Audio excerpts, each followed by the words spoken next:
Bonjour, bonjour tout le monde, bienvenue. On va commencer cette matinée avec un thème très intéressant qui sera animé par Dr Amina Kenich, médecin généraliste libéral en région parisienne, ayant plusieurs formations en psychothérapie, directrice et formatrice à l'organisme de formation Hélicoptère Perspective et qui a participé à plusieurs missions humanitaires à but de soutien psychologique. Il va nous parler de la place du médecin généraliste dans la prise en charge des états de stress post-traumatique. À vous la parole. J'ai un autre micro. Donc, effectivement, l'année dernière, j'ai présenté une méthode de thérapie qui est la thérapie de la reconsolidation de la mémoire pour le traitement de l'état de stress post-traumatique. Et cette année, quand Fatma Zahra Mchiche Alami m'a invité pour le congrès cette année, elle m'a dit que le thème général du congrès, c'était la continuité des soins. Donc, j'ai revu ma présentation et j'ai travaillé et j'ai réfléchi et au final, je suis arrivée avec ce sujet. Finalement, j'ai même remplacé psychothérapie par santé mentale parce que je me suis rendu compte qu'en fait, c'était notre rôle à nous était beaucoup plus large que simplement la psychothérapie. On va le voir avec la présentation. Et donc, on va découvrir ensemble l'engagement du médecin de famille dans la santé mentale. Comment est-ce que ça peut se mettre en place dans un cabinet de médecine générale, dans une pratique de médecine générale? Déjà, je voulais vous poser la question, parmi vous, est-ce qu'il y en a qui pratiquent déjà une forme de psychothérapie? Vous pouvez lever la main pour que je vois un petit peu, voilà, ça me permet de savoir à qui je parle en fait. Oui, pas beaucoup en fait, hein, on n'est pas nombreux. Oui. Et j'ai découvert quelque chose d'intéressant en lisant pour préparer cette présentation. Et je voulais vous poser la question, d'après vous, est-ce que vous avez une idée, quelle est la première cause de handicap d'après l'Organisation mondiale de la santé actuellement?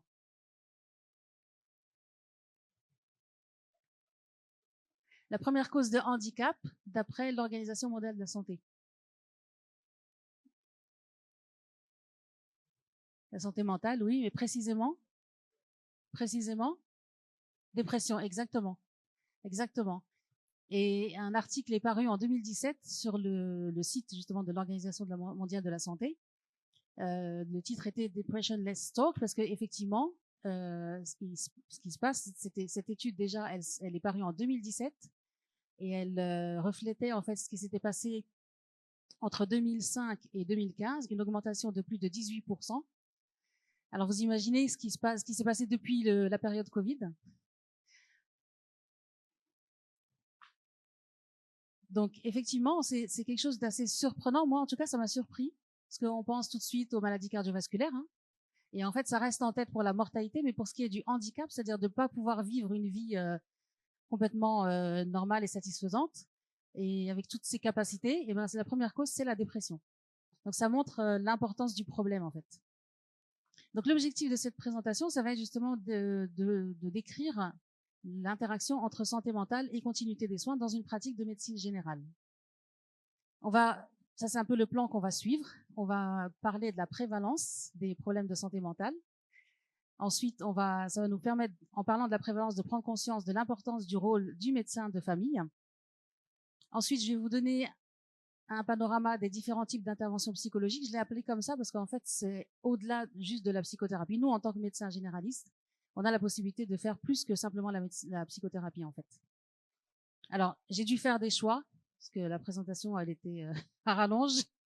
Donc, je ne vais pas vous présenter tout l'éventail de ce qui existe, mais les principales types d'interventions psychologiques qui sont adaptés en fait à notre pratique au quotidien en médecine générale. Et je vais terminer rapidement en partageant un exemple issu de ma pratique au cabinet de médecine générale, parce que j'aime bien aussi vous donner quelque chose de concret et vous montrer comment c'est possible, parce que beaucoup de médecins généralistes ont de la résistance à pratiquer la psychothérapie pour diverses raisons, et je voulais vous montrer que c'est possible en fait. Et surtout, après cette présentation, je voudrais que on développe chez vous, j'aurais développé chez les médecins de famille une prise de conscience en fait de la nécessité vraiment d'intégrer dans votre plan de formation, dans vos objectifs de formation future, des formations en santé mentale. Et j'aimerais bien qu'à la fin de cette présentation, vous soyez motivés pour tout de suite soit vous inscrire à une formation, soit au moins acheter un livre pour commencer votre cheminement, parce que c'est un cheminement, c'est pas quelque chose qu'on apprend comme ça du jour au lendemain, on fait une formation et c'est terminé. C'est très très vaste. Donc j'aimerais bien au moins que ceux qui n'ont pas encore commencé commencent un cheminement. Et parce que c'est vrai que pour moi, ça fait depuis 15 ans, c'était un cheminement. Je suis tout le temps en formation. Là, actuellement, je suis en train de suivre 2 formations en santé mentale. Donc, on enrichit sa pratique en fait avec différentes méthodes. Donc, j'ai fait une revue de la littérature et on va parler déjà donc du contexte et de la problématique de la santé mentale. Et je voulais commencer avec une carte. Alors, d'abord, est-ce que vous avez remarqué, est-ce qu'à la fin de la journée, à la fin de votre consultation, des fois vous vous dites, il y en a beaucoup, je ne sais pas pourquoi ils sont venus en fait. Ça vous arrive? À la fin de la journée, est-ce que ça vous arrive de vous dire, mais il y en a 9 sur 10 là, je sais pas pourquoi ils sont venus en fait, enfin, ou de vous dire carrément, bah l'autre en fait, il était surtout angoissé, ou elle est surtout déprimée en fait, elle a rien du tout. Ça vous arrive?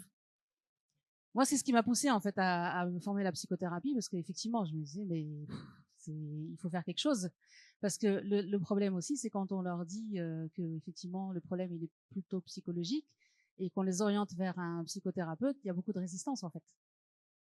Donc, je voulais vous montrer cette carte qui, en fait, la règle en bas, ce qui est intéressant, c'est qu'elle s'arrête à 20%, mais je pense que ça va au-delà. Mais c'est un peu le pourcentage de personnes au niveau mondial qui souffrent d'un problème en rapport avec la santé mentale. Donc, avec cette carte, on peut se dire qu'au moins un patient sur 5 qu'on voit chaque jour, minimum, il a une problématique plutôt de santé mentale et pas physique, en fait. Alors, je vais passer cette étude parce que c'est trop long. Je voulais parler de cette étude qui est intéressante, qui est parue dans un journal de psychiatrie. C'est une étude qui a réuni 16 pays arabes, qui s'est intéressée à peu près 10 000 individus, et qui a en fait étudié justement la stigmatisation de la santé mentale. Et ça, c'est un élément très important. Pourquoi? C'est que déjà, la stigmatisation, c'est une forme un peu de discrimination en fait. Les attitudes culturelles en fait envers la santé mentale, carrément, elles dissuadent en fait les patients, les personnes qui souffrent à simplement demander de l'aide parce qu'elles ont peur du jugement. Il y a ce jugement qui est sous-jacent dans la société et qui fait que la personne elle est bloquée, elle demande même pas de l'aide en fait. Donc ça c'est important pour nous de le savoir parce que en fait il y a aussi un problème de sensibilisation. Ça c'était intéressant qu'ils évoquent ça dans l'article. Il y a un manque général de compréhension de la santé mentale au niveau de la population qui est souvent dû à des idées fausses culturelles qui empêchent effectivement un traitement et un soutien efficace. On a tous des patients, parmi ceux qui s'intéressent un petit peu à la santé mentale, qui nous disent quand ils osent nous parler de leur état dépressif ou de leur anxiété, qui nous disent pourtant je suis croyant.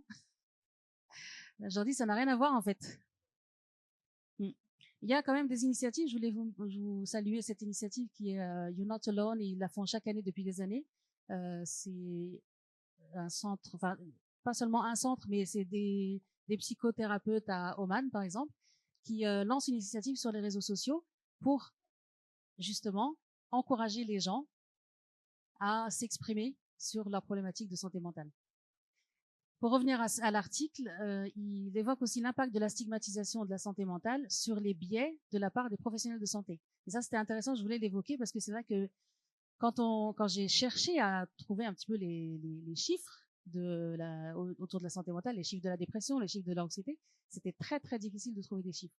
Et ça nous donne une idée justement du biais chez les professionnels de santé, c'est-à-dire que aussi bien dans la population générale, on se voile la face, on n'a pas envie de voir que voilà, il y a un problème de santé mentale, mais aussi du côté des professionnels, les professionnels ne vont pas assez essayer justement de chercher et de décrire et de savoir ce qui se passe.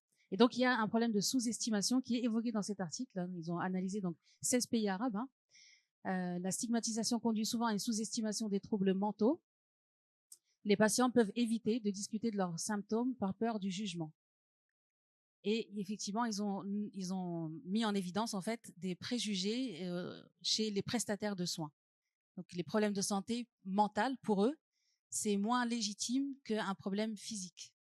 Et ce qui était intéressant dans un autre article que j'avais lu, c'est que il y a aussi c'est important que les professionnels de santé se forment à la santé mentale parce qu'il y a aussi une certaine représentation qui place en fait les problèmes de santé mentale comme des problèmes de caractère, de personnalité. Et donc, du coup, il y a un jugement par rapport à ces personnes-là, alors que c'est un problème vraiment médical. Il y a une souffrance, il y a quelque chose de de chimique derrière, etc. Donc, c'est pas juste un manque de caractère, une éducation, etc. Et donc, c'est intéressant je voulais amener ça dans à votre réflexion, en fait, pour prendre conscience de certaines problématiques. Et dans le même article que j'ai cité auparavant sur l'article de l'Organisation mondiale de la santé sur la dépression, ils évoquaient aussi cette problématique. Le manque de soutien aux personnes atteintes de troubles mentaux, associé à la peur de la stigmatisation, empêche beaucoup d'accéder aux traitements nécessaires pour mener une vie saine et productive. C'est ça le but au final. Alors la problématique aussi, c'est ça. Dans notre pratique de médecine générale, on est déjà débordé, surbooké, on est déjà en retard. Donc comment on va intégrer aussi la pratique de la santé mentale, le pouvoir écouter, pour prendre le temps d'écouter les patients, c'est pas évident, mais je voulais l'évoquer. Et on en vient justement au rôle important du médecin de famille dans la problématique de la santé mentale dans la population. Nous, en tant que médecin de famille, on est en première ligne sur toutes les demandes des patients, en fait. Et donc, en France, la HAS a reconnu assez récemment le besoin d'une formation qui va pouvoir faciliter justement aux médecins de famille à la fois. Ça, c'est les rôles que nous, on peut jouer. Déjà, le repérage des troubles, être capable quand même de repérer et d'analyser un petit peu la problématique du patient. Et du coup, l'orientation du patient. Donc ça nécessite que nous, on ait un minimum de connaissances et de formation. Et jouer aussi un rôle de soutien psychologique. Il y a une formation qui est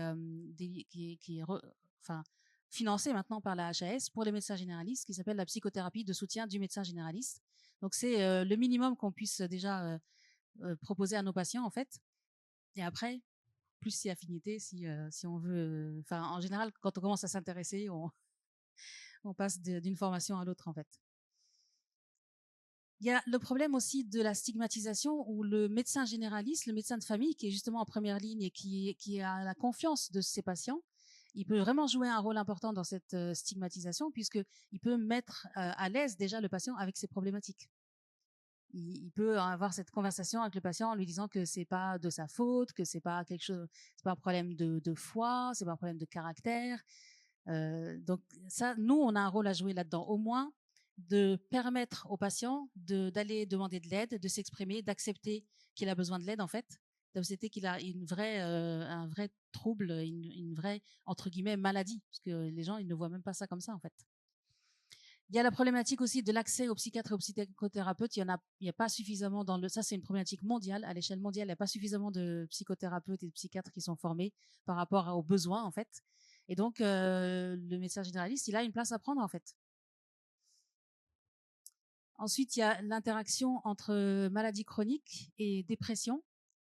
Ça, c'est intéressant. Il y a beaucoup d'articles qui décrivent justement cette interaction entre maladie chronique et dépression, où il y a comme une sorte de boucle comme ça, vicieuse, en fait, un cercle vicieux, où la maladie chronique elle-même, elle peut être la cause d'une dépression. C'est en réaction à cette maladie chronique. Et le problème, c'est que cette dépression, elle va entraîner chez le patient une moins bonne adhérence au traitement, que ce soit le traitement médicamenteux ou que ce soit les changements de style de vie qu'il doit faire. Il doit se mettre à l'activité physique, il doit modifier ses habitudes de vie, il doit manger différemment, etc.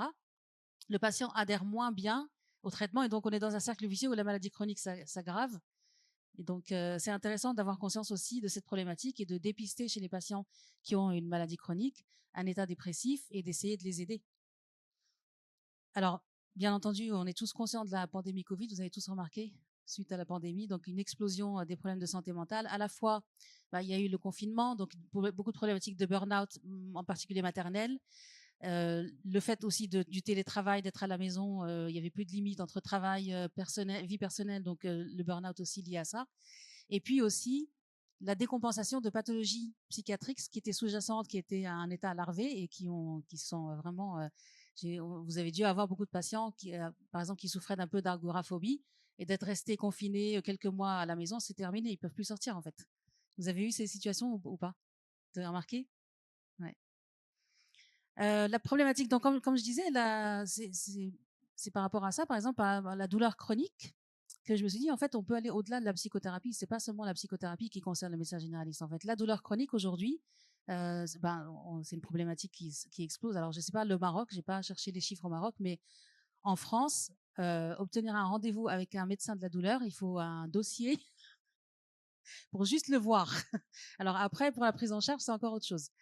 Et on a aussi un rôle à jouer au-delà des médicaments, en fait, parce qu'il y a des solutions non médicamenteuses pour la douleur chronique. Et bien sûr, les problématiques des smartphones, des réseaux sociaux, il y a plusieurs articles qui étudient l'impact en fait sur la santé mentale des jeunes en particulier, qui sont quand même l'avenir du pays. Donc, on va passer à la description justement des différents types d'interventions psychologiques. Donc, j'ai appelé ça comme ça finalement, intervention psychologique plutôt que juste psychothérapie, parce que finalement, c'est plus vaste, plus large. On est dans le temps. Alors, je voulais voir. Ah oui, bien sûr, la première à évoquer, nous, notre sujet, c'est la psychothérapie, mais la première sur laquelle on est bien formé, par contre, c'est de prescrire les médicaments. Et j'aimais bien cette citation du professeur Alain Brunet, qui est le directeur des recherches sur la thérapie et de la reconsolidation de la mémoire. Et en formation, on nous avait dit cette phrase, et je l'avais notée parce que j'ai trouvé intéressante. En fait, avec les médicaments, on prend un médicament chaque jour. Son action est de masquer les symptômes de la souffrance psychologique et on recommence chaque jour. C'est comme si, en fait, les psychotropes sont un traitement symptomatique, mais le traitement curatif, en fait, ça va être la psychothérapie. Alors là, je voulais voir ce que ça allait donner avec une mind map. Je sais pas si c'est visible ou pas. Sinon, j'ai une autre présentation. C'est visible? Bah, c'est mieux. Parce que je l'ai fait de deux façons. Alors, je sais pas si je peux vous suivez comme ça si je bouge la souris. Voilà. Alors, il n'y a pas d'ordre particulier. On voit pas la souris. On voit la souris? Non, on voit rien. Mais bon, on va suivre comme ça, dans le sens des aiguilles d'une montre. Donc, les différents types d'interventions qu'on peut mettre en place, nous, en tant que médecins généralistes, il y a par exemple la TCC, thérapie comportementale et cognitive. Donc, je vais vous présenter très rapidement chacune, en fait. En thérapie comportementale et cognitive, comment on va travailler à la fois sur le côté comportemental, c'est qu'on va, à la fin d'une séance, on va donner au patient, le patient il va repartir avec un exercice de type comportemental et plus ou moins un exercice de type cognitif. L'exercice de type cognitif, c'est-à-dire on le fait travailler sur ses pensées. On va l'aider à prendre conscience de ses pensées, les pensées qui contrôlent en fait son fonctionnement mental. Et on va l'aider à modifier ses pensées pour modifier son mode de fonctionnement. Donc ça c'est indiqué en fait dans les problématiques de dépression, d'anxiété, dans le burn-out. On peut utiliser les thérapies comportementales et cognitives. Et ça, c'est des problématiques qu'on rencontre en médecine de famille en fait. La thérapie de la reconsolidation de la mémoire que j'avais présentée l'année dernière, donc elle s'adresse au PTSD, donc le syndrome de stress post-traumatique, le trauma. Et aussi le trouble de l'adaptation, en fait, c'est le trouble de l'adaptation, ça se définit comme syndrome de stress post-traumatique sans tous les critères, parce qu'il y a des critères en fait de diagnostic. S'il manque quelques critères, mais qu'il y a certains éléments en fait de choc psychologique, mais qu'il n'y a pas tous les éléments du syndrome de stress post-traumatique, on parle de trouble de l'adaptation. Ensuite, on a l'hypnose. Alors l'hypnose, c'est intéressant. Il y a quelques années, l'hypnose n'était vraiment pas pris au sérieux, au point que même le Conseil de l'ordre des médecins en France interdisait, c'était interdit, je crois que ça a encore interdit dans les textes, je pense, mais ça a évolué dans la réalité, mais c'était interdit à un médecin généraliste de s'installer avec un hypnothérapeute, par exemple, parce que c'est entre guillemets un charlatan, en fait. Alors que maintenant, on a des formations, les médecins généralistes ont des formations dans le cadre du DPC qui sont financées, en fait, par la HAS, des formations à l'hypnose. Parce que c'est très intéressant, en fait, dans la douleur chronique. Ça peut aider les patients à gérer la douleur chronique. Les troubles du sommeil, il y a une méthode aussi particulière, l'EMDR, c'est une forme d'hypnose qui traite le syndrome de stress post-traumatique, l'anxiété chronique et la gestion du stress. Ça, c'est intéressant pour les patients en prévention du burn-out. Quand on a des patients qui viennent demander des arrêts de travail, qui commencent à avoir de l'asthénie, de l'anxiété, qui nous parlent de problématiques au travail, on peut les aider avec des techniques de gestion du stress grâce à l'hypnose. J'ai passé à la méditation de pleine conscience. Ça aussi, c'est intéressant parce que ça existe depuis très longtemps. C'est Dr. John Kabat-Zinn à New York qui a commencé à travailler là-dessus. Et donc, moi, je m'étais intéressée, ça fait longtemps. Et en 2015, j'ai vu donc toujours chaque année, je regarde le catalogue des PC, les formations qui sont proposées pour les médecins généralistes. Et en 2015, je trouve une formation à la méditation de pleine conscience. Je dis, oh, c'est bien, on s'ouvre la méditation de pleine conscience. Il était temps. Et en fait, quand j'arrive à la formation, j'ouvre la porte et je vois 3 personnes. Et en fait, je rentre, je fais « Oh, on est en petit comité ». Et en fait, sur les 3, on était 2 médecins et 2 kinés. Et en plus, ils prêchaient des convaincus parce qu'on était tous déjà dans la méditation de pleine conscience. Donc, il y a beaucoup de résistance alors qu'il y a des données, je veux dire, biologiques sur l'impact de la méditation de pleine conscience. On a pu observer au microscope des modifications en fait de l'expression des gènes, des modifications des télomères suite à la méditation en fait. Donc c'est quelque chose il est temps qu'on commence à s'y intéresser, à le prendre au sérieux, parce que ça a vraiment un impact sur la santé des patients. Et donc on peut par exemple l'utiliser pour la problématique justement de la gestion du stress, pour le burn-out, pour l'anxiété chronique, et bien sûr pour les maladies chroniques aussi, ça peut être intéressant. Et pour les maladies chroniques également, on a l'entretien motivationnel, je pense que ça vous connaissez. L'entretien motivationnel, ça nous permet d'accompagner mieux les patients, déjà avec les addictions, c'était pour ça que ça avait été développé au départ. Et avec la problématique des maladies chroniques, où on doit aider les patients en fait à changer de comportement, l'entretien motivationnel, c'est une des techniques qu'on utilise. Et puis, ne pas oublier la psychothérapie de soutien. Donc ça, c'est au moins la base, accompagner le patient, le rassurer par rapport à ses symptômes, l'encourager. Donc ça, c'est quelque chose c'est un grand thème en fait de la psychothérapie. Pour le médecin généraliste, c'est essentiellement la psychothérapie de soutien. Et après, selon les affinités de chacun, on peut développer les autres méthodes en fait. Et ça peut être séquentiel. On peut commencer par quelque chose et puis ajouter au fur et à mesure en fait. Alors, je vais passer ça parce que c'était l'autre représentation de la même chose. Et je vais terminer. Ça va, je suis dans les temps. Je reviens sur le cas de Marie parce que bon, tout le monde n'était pas là l'année dernière. Il y en a quelques-uns qui sont revenus, mais pas tout le monde. Donc, je voulais reprendre le cas de Marie parce que ce qui était intéressant là-dedans, c'est que nous, en tant que médecins généralistes, je sais comment on fonctionne. On fonctionne tous pareil. On aime bien mesurer. Et on aime bien quand on donne une analyse et puis on voit le avant, le après. Il y a une amélioration avec le traitement. Donc, le traitement est efficace.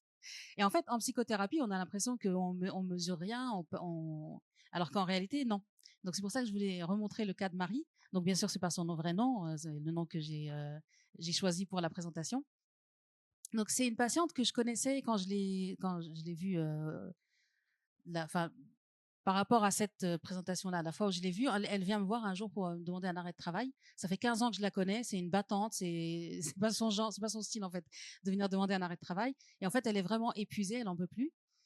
Et voilà, dans la conversation, il apparaît en fait un état dépressif. Au départ, on met en évidence un burn-out. Elle parle de pression au travail.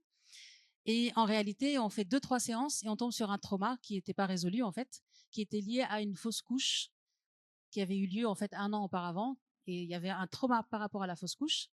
Et en fait, dans la suite, il y avait donc un état déjà dépressif sous-jacent et il y a eu le coup de massue de la pression au travail. Et donc, au final, on avait commencé la thérapie avec une thérapie comportementale et cognitive, et puis on a réorienté sur une thérapie du trauma. Et à la fin de la thérapie du trauma, elle m'a dit, c'est bon, j'ai plus de problème au travail, en fait. Donc là, juste rapidement, la thérapie de la reconsolidation de la mémoire, elle se base sur la théorie de la reconsolidation de la mémoire, qui a été étudiée depuis les années 90, en fait. Et vraiment en laser, là, présentation laser de la thérapie. Mais vous pouvez revoir la présentation de l'année dernière, elle est plus complète. En fait, c'est comme si notre mémoire fonctionne un petit peu comme un ordinateur, en fait. Et donc, on a les informations dans LTM, c'est long-term memory, c'est la mémoire à long terme, en fait. Donc, dans ces séances de thérapie, on va comme extraire, en fait, une information, l'histoire qui a été à l'origine du trauma. C'est comme si on laisserait comme un livre et on va lire l'histoire, en fait. Et quand on évoque, en fait, un souvenir, il passe en short-term memory, c'est en mémoire à court terme. Et en fait, il devient labile. On peut intervenir sur parce qu'après, il y a un phénomène de reconsolidation. C'est-à-dire que quand on évoque un souvenir, on peut travailler dessus et le cerveau va le réenregistrer, en fait. Donc, c'est ce qu'on appelle la reconsolidation de la mémoire. Et pendant cette phase de reconsolidation, on peut intervenir. Et donc, dans cette thérapie, on intervient avec le propranolol. Son action, ça va être de diminuer l'émotion, en fait, l'intensité émotionnelle qui est associée à ce souvenir, en fait. Et donc, séance après séance, c'est une thérapie brève. C'est une thérapie qui s'intègre complètement à la pratique de médecine générale parce qu'en réalité, les séances, elles ne doivent pas durer plus que 15 minutes. Ça, on nous le dit à chaque fois en supervision. parce que ça fait 1 an que je la pratique, donc j'ai des séances de supervision. Et quand il y a quelqu'un qui évoque une séance, oui, ça a été compliqué, ça a duré longtemps, etc., à chaque fois, le superviseur lui dit ça ne doit pas durer plus que 10 et 15 minutes. Donc, c'est complètement quelque chose qu'on peut faire en pratique de médecine générale. Et voilà, c'est 6 séances. On fait 6 séances consécutives. Les critères d'arrêt, eh ben justement, je vais vous montrer. Donc, cette courbe, en fait, elle montre. Alors, ça, c'est. On va parler des détails après. Là, en abscisse, en fait, vous avez les semaines. Donc, première semaine, deuxième semaine, jusqu'à la 6e semaine. Chaque semaine, en fait, dans cette thérapie, chaque semaine, je commence la séance avec un questionnaire que je remets au patient. Il répond. Et en fait, c'est un questionnaire d'évaluation de sa souffrance psychologique depuis la semaine passée. Et donc, vous voyez, le score, il était à 80 au départ et il diminue. Donc, bien sûr, ici, c'est une belle courbe qui paraît parfaite. C'est la courbe réelle, je ne l'ai pas modifiée, mais c'est pas toujours comme ça. Des fois, il y a des, ça monte et ça descend. Mais justement, c'est pour ça que j'ai choisi cet exemple parce que c'était intéressant. Donc, séance après séance, le côté émotionnel, il diminue en fait et jusqu'à ce qu'on en arrive jusqu'à la 6e séance, on est à moins de 10. Et le patient lui-même, en fait, au bout d'un moment, il dit, bah, c'est bon, ça va. Donc, en fait, dans cette séance qui est recommandée, dans cette thérapie, ce qui est recommandé, c'est 6 à 8 séances. Après, si on arrive à 8 séances, qui a encore un niveau de souffrance important, on passe à autre chose, en fait. Ça veut dire que la thérapie fonctionne pas bien. Chaque séance commence par y répondre au questionnaire. Comment vous vous sentez depuis la semaine dernière? Toujours le même questionnaire. Et c'est intéressant. Donc, pour les médecins généralistes, c'est quelque chose on mesure à chaque fois. Donc, on est vraiment à l'aise. On voit que le patient, est-ce qu'il avance, il avance pas. Le patient aussi, ça l'encourage à continuer parce que c'est du trauma quand même. Donc, on l'amène à évoquer un souvenir traumatisant. Ça lui fait pas plaisir du tout. Donc, à chaque séance, je l'encourage. Je dis, vous voyez, ça commence à aller mieux. Donc, 10-15 minutes maximum. Ouais. En fait, il y a un protocole bien précis. Donc là, je vais pas rentrer dans les détails parce que faut que je tienne dans le temps. Mais j'ai fait une présentation détaillée l'année dernière. Donc, je pense que vous la trouverez sur le site de MG Maroc. Je voulais juste revenir rapidement dessus, comme ça vous encourage à aller la voir. Et c'est une thérapie donc, qui a été bien évaluée et qui a un taux d'efficacité de 70% qui est maintenu sur le long terme. Donc, quand on suit les patients sur le long terme à 6 mois, à 1 an, il n'y a pas de récidive en fait. Donc, c'est intéressant. Alors, je voulais conclure avec les intérêts pour le médecin de famille de s'intéresser à la santé mentale. Bah, déjà, ça améliore la prise en charge, ça nous permet d'améliorer la prise en charge globale de nos patients. Ça nous permet d'améliorer la prise en charge des maladies chroniques, comme on l'a vu, puisqu'il y a une interaction avec la dépression en particulier.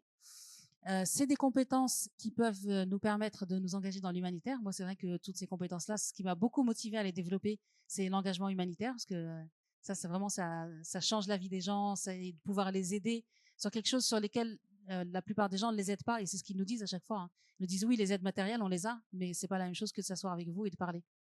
Donc ça, c'est intéressant pour vous. C'est quelque chose, si vous êtes intéressé par l'humanitaire, moi, je trouve que c'est quelque chose qui nous aide, même nous, en fait. Plutôt que de regarder le monde souffrir et de souffrir de voir les autres souffrir, moi, ça m'a complètement changé. Avant, je souffrais de voir le monde souffrir, et maintenant, je souffre plus parce que je contribue. Et donc, le fait de contribuer, ça peut vous aider à voir les choses différemment, en fait. Donc, il y a de plus en plus de méthodes. Donc, toutes ces méthodes que je vous ai décrites, bien sûr, c'est des méthodes evidence-based. Donc, ça s'intègre très bien à la pratique de la médecine de famille. En plus, ces compétences, elles ont un effet boomerang positif parce que apprendre les méthodes comme ça de santé mentale, la thérapie, etc., vous allez apprendre les bases de la psychologie et ça a un effet boomerang positif sur nous-mêmes en fait parce que ça nous permet à nous de développer une conscience de soi et de prévenir par exemple le burn-out qui est épidémique chez les médecins dans le monde entier en fait. Et je sais que moi, ça m'a aidé à voir à un moment donné, j'allais dans le mur et je l'ai vu en fait, et donc j'ai pu rectifier. Et moi, j'irais même plus loin et je dirais que l'étude de la psychologie, ça nous permet même à nous parce que de travailler avec ces patients, les exercices qu'on leur fait faire, etc., bah, c'est des exercices qui nous sont utiles à nous aussi. Et donc, ça nous permet, si on n'est pas dans un état de souffrance, d'obtenir un épanouissement plus grand dans notre vie en général, dans la vie professionnelle et même, ça a un effet tache d'huile en fait. Et en complément avec cette formation, donc elle m'a aidée, j'ai enlevé quelques slides grâce à cette présentation. Moi, je vous encourage à aller voir la séance qui est samedi soir sur les indicateurs de santé mentale et les outils diagnostiques à l'usage du médecin de famille. J'avais commencé à préparer ces slides et après j'ai vu le programme, je fais ah bah c'est bon, j'ai quelques slides en moins. Et du coup, j'ai fini juste à l'heure. Merci pour votre attention. Si vous êtes intéressé par la consolidation de la mémoire, j'ai écrit un e-book l'année dernière et il est disponible sur mon application. Vous tapez simplement Smile and Change dans Android ou comment il s'appelle, Android ou Apple. Smile and Change, et c'est une application où je mets du contenu gratuit. Donc vous créez simplement un compte gratuit et vous aurez l'e-book et vous aurez aussi la vidéo de la présentation de l'année dernière. Voilà, merci beaucoup. Merci beaucoup, Dr Amina.